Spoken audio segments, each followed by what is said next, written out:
Welcome everyone, Kelly here with another watercolor tutorial using basic, locally available supplies.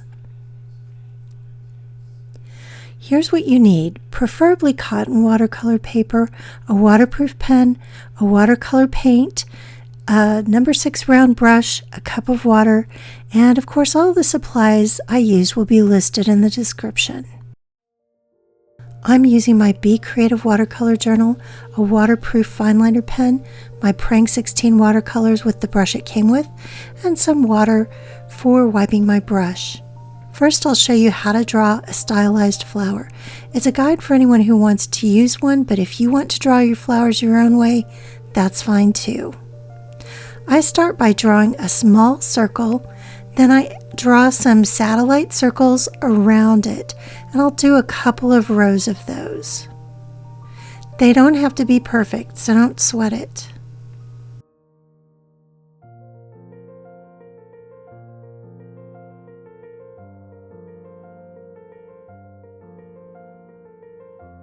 Now I'll draw some crisscross stamen or other irregular organic pieces around the circles.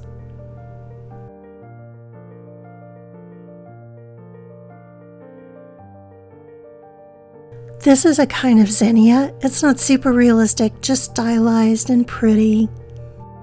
It's a good idea to do a bunch of these to practice. You can get images on Google to get ideas without actually copying them, or you can photograph your own from your garden or at the park. So now I've drawn some satellite petals around the stamen, sort of like a clock arrangement, and I'll fill in and around behind these. I like to draw gentle petal folds and creases, but this is optional.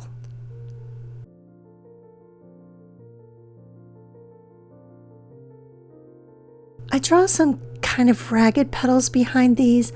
I think they look a little like a tutu around the center of the flower. Now I'm going to draw some larger petals around the small petals, arranged just as before, kind of like in a clock. That just makes it easy to keep them sort of evenly spaced without making them too similar. Sometimes I put some smaller irregular petals in there too.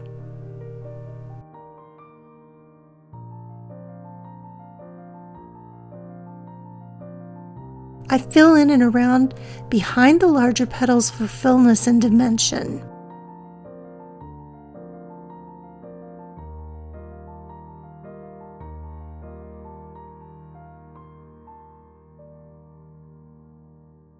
Now I'll draw some more folds and wrinkles in the larger petals.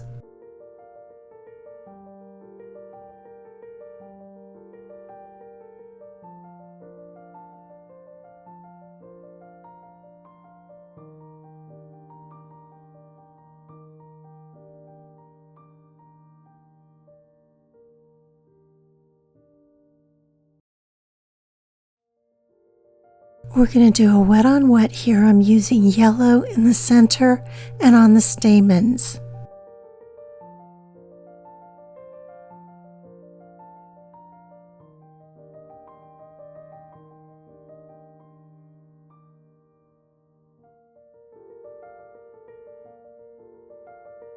I'm going to do a little wet on wet with some magenta into the center where it's yellow.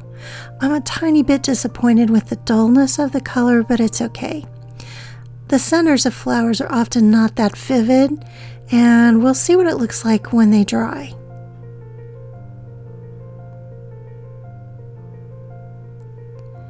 Let's put some magenta on the petals. We're doing a wet on dry here.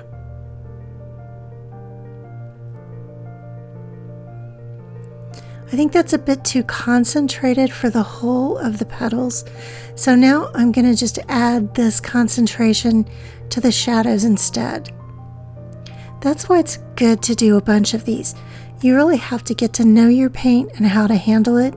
And every brand and every color, they're all just a little bit different. Not so much, but enough that practice is a really good idea.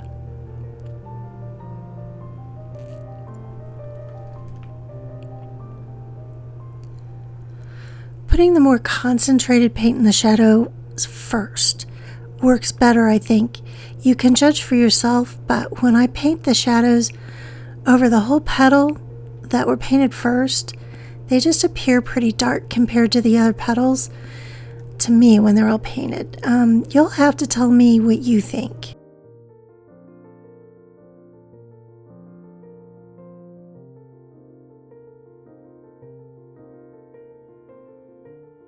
I've added a little bit of yellow to the magenta to warm it up.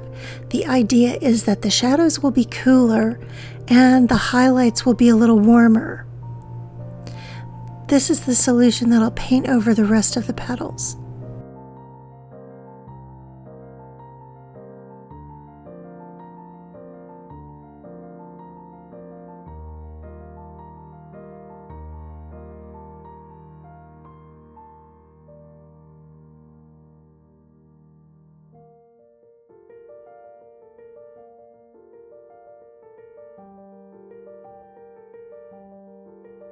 I want to try some different color combinations, so I draw 2 more flowers. I draw them a little differently than the first one, but mostly the same. Vary just a little bit because flowers don't all look the same.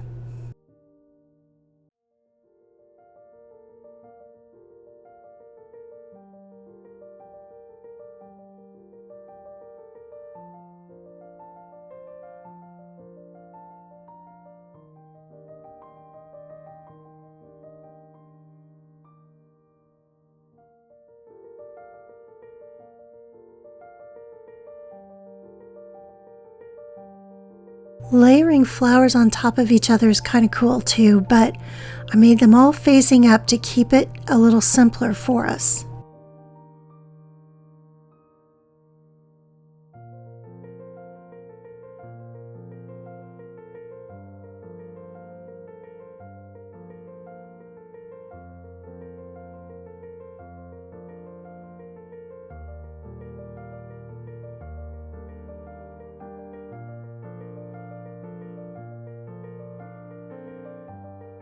I like the third flower drawing the best. I even warmed up before this, but maybe next time I should warm up a little bit more.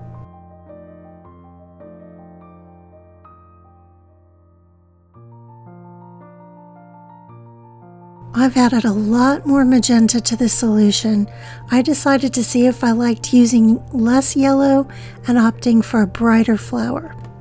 I think mixing in too much yellow made it a little dull, and what I love about zinnias is how bold and vivid their colors are. What do you think? And I'm learning from my first flower. I'm painting in the shadows first while I was in the pink.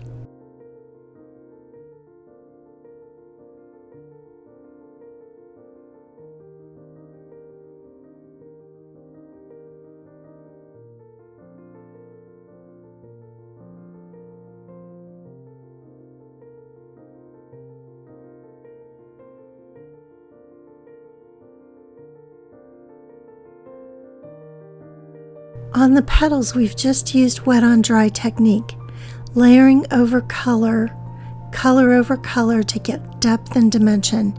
It's really easy once you get the hang of it, and it's so relaxing.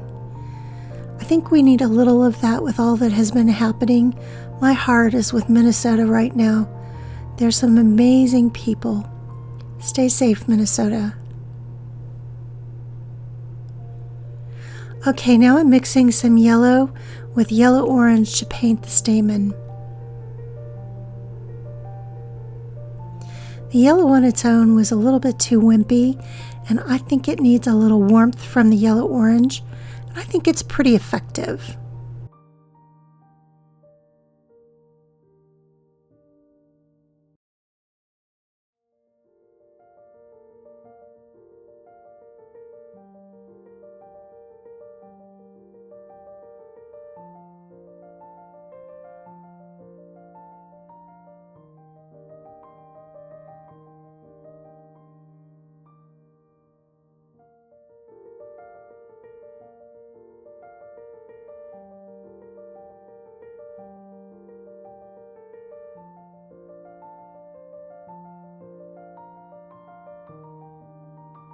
I'm adding some red to the yellow-orange mixture.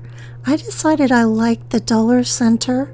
The stamens might be a little bit damp still, but I think it's okay with me if they take in a little bit of the new color. I think it will add some dimension.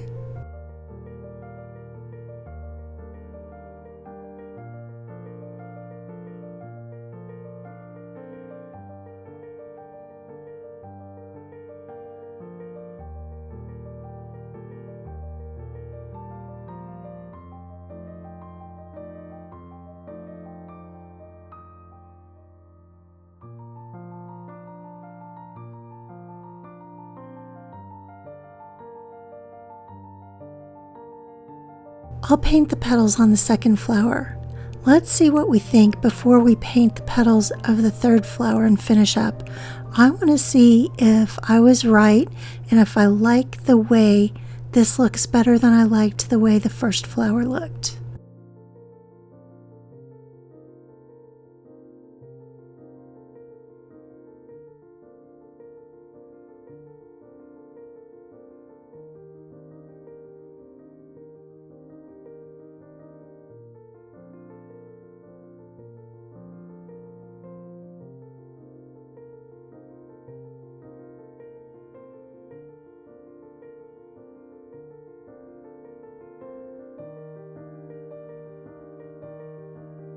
The second flower to me looks more like what I had envisioned from the start, so I'm painting the third flower the same way. I'd love to know in the comments what you think about this tutorial. Are you learning something that you didn't already know? And if so, feel free to tell me what that was. And let me know how you like the format of this tutorial. If you feel like it's easy to follow, let me know any suggestions you might have.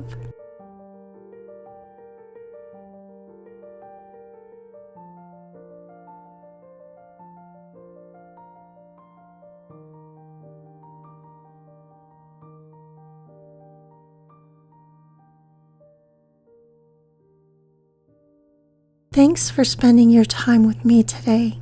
I hope you're safe and warm and among good people you love and who love you. Stay creative and have some fun, you guys. Find me here, kellysartthrob.com, and on social media, it's @kellysartthrob. Take it easy, and we'll see you in the next video. Bye.